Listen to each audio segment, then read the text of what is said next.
up? It's Jake One, and I'm back with another Behind the Beat. This one is for J. Cole. The song is called Mo Money off the Born Sinner album. This song came about in kind of a little bit of a strange way. Just a beat I had, made that I was sending out to various people.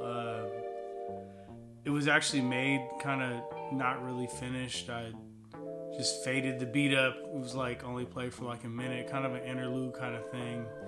For those that, remember the Pete Rock interludes on, Mecca and the Soul Brother and, his albums. Definitely kind of something like that. I do that all the time on my beat tapes.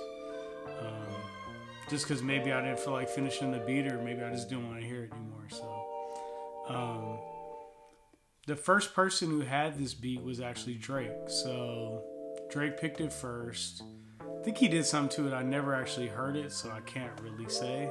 So I was holding it for him, and maybe a month or two after he had been holding it, my boy Matt from Dreamville, Matt McNeil, shout out Money Making Matt, he called me and told me that Cole had picked a bunch of beats off some stuff I had sent him.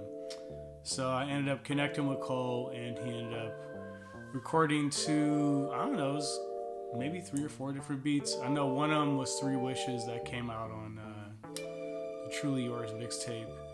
And Mo Money was another one. I want to say he did something over the beat that ended up being Wale the Success as well. So anyways, I told him, like, dope. I was like, but Drake already did something to that one, so I just got to make sure it's cool with him.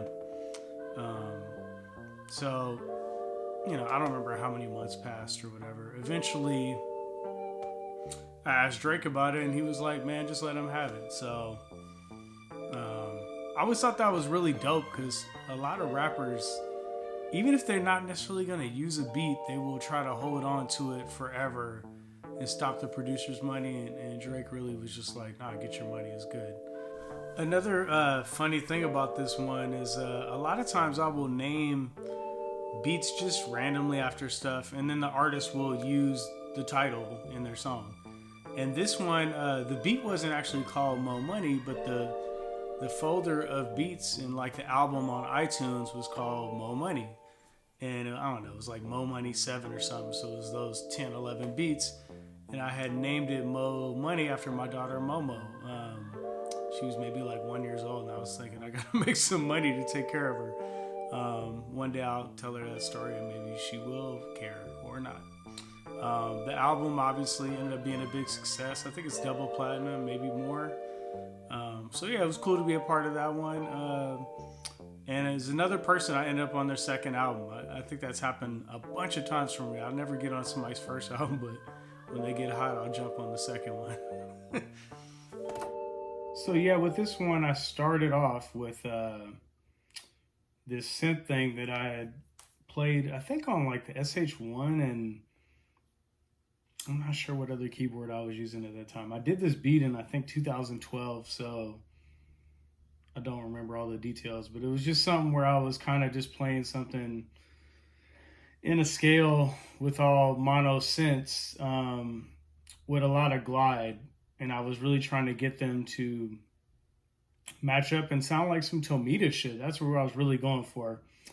So when I came up with this kind of little sequence of the chops, that was my first inclination, is like Tomita and stuff like that.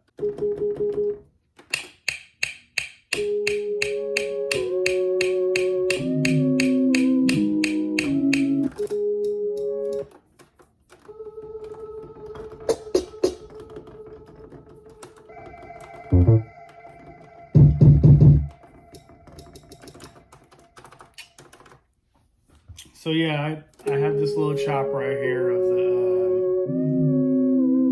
synth thing, and it really gave me like the vibe of a Dilla beat. It just, I don't know, it really sounded like in the same zone as like this joint he did for Busta called "Turn Me Up Some," which is like one of my favorite Dilla beats. I love how in pocket that shit is, and the way the drums are moving, and it's just really, I don't know, it's one of my favorite beats he did. So was kind of trying to do my own version of that on this, which, I think I pulled that off. And it's funny, nobody's even ever told me, like, yeah, it sounds like turn me up some. But when I hear it, that's the shit I hear first and foremost. So yeah, by going for that, I really didn't quantize anything. So that's kind of why the beat has a little weird rhythm to it. It's really my natural rhythm, which is a little janky at times. So I added the hi-hat first, and then there was an open hi-hat in there somewhere. Shit. So I went in trying to, make it move like real naturally. So I put the hi-hat in first. Let me turn this click track down because this shit's dumb loud.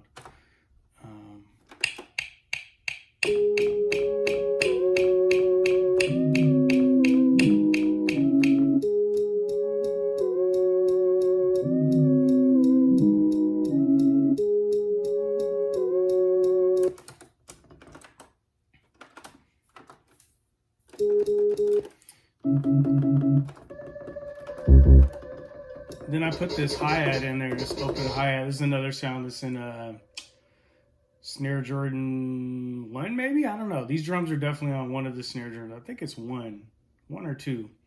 And I hear this hi-hat in a lot of people's beats. It's crazy how you just know that shit, but I know when people use my sounds. If I hear the shit. A lot of times probably don't even hear the song. All right, next thing I added was the open hat.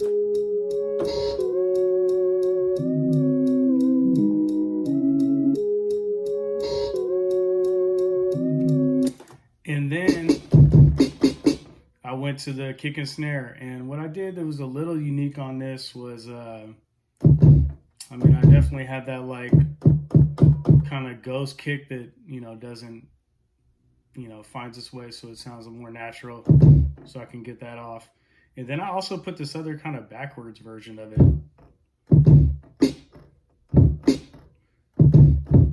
So it's like 3 different kicks to make it, feel more natural. I go for that in a lot of my beats.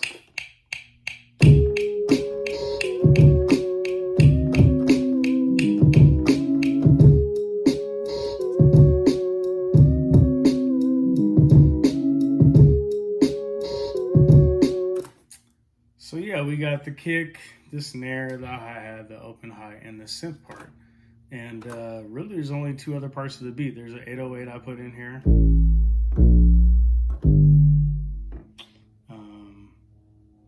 Trying to remember where it goes. Right there. So yeah, I think I had done a version where the bass line was doing all kind of extra shit, and I just end up getting rid of that. I thought it just sounded better with just a really simple 808 in there, and it kind of almost sounds like a regular bass line in a way. So yeah, I added that.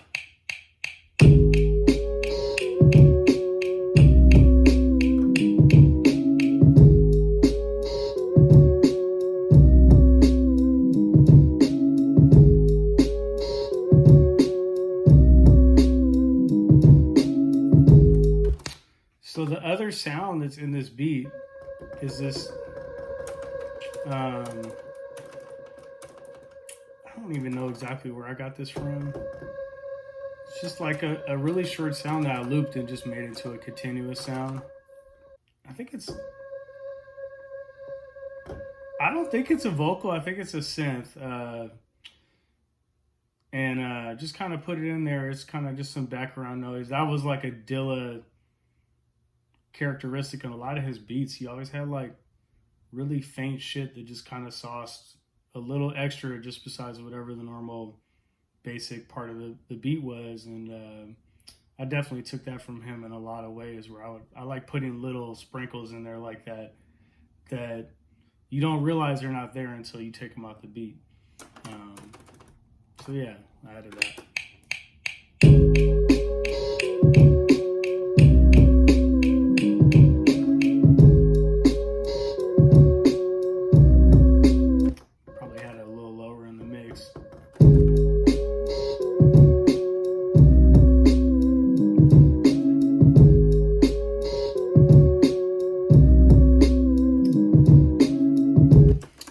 B section I put on it, which is actually the ending to the song, is just a quick little 4-bar thing just to break up the monotony of the other beat.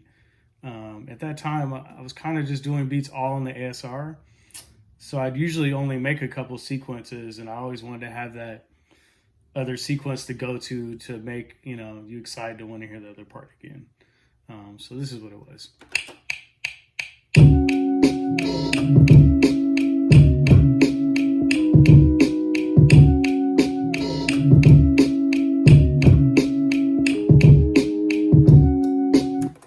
So I then added the 808 to match that.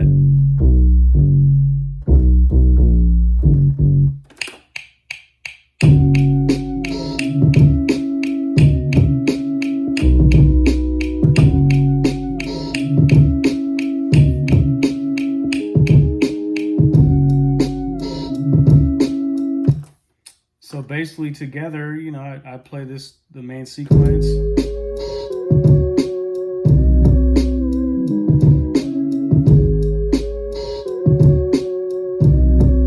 And go to the second one.